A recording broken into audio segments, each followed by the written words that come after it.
Hello everyone, in this video I will be showing you how to install Stable Diffusion on Google Lab, and you don't need to do anything or search anything.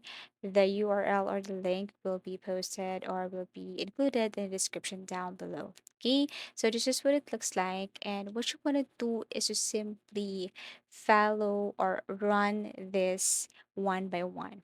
Okay, so this is just a step-by-step procedure, and you can read the following instructions here, but what you want to do is just simply run each of the following. Like, you can see there a play button. Once you tap each, so all you have to do is to tap that one, then it will run, and all you have to do is to wait till it finish, and then go again to the second one.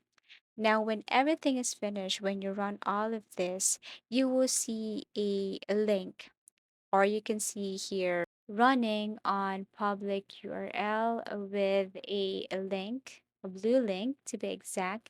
And what you want to do is to simply tap that one, and it will take you directly to Stable Diffusion. Okay, here it is. Running on public URL, tap this, and it will take you directly to Stable Diffusion. So yeah, that's how you simply install Stable Diffusion on Google Colab.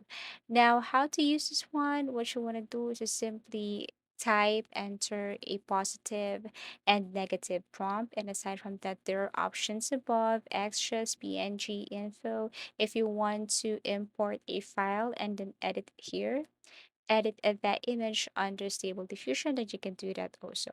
We have also settings and extension if you want to add something. We have here extras. We have here control a net, and all you have to do is simply explore.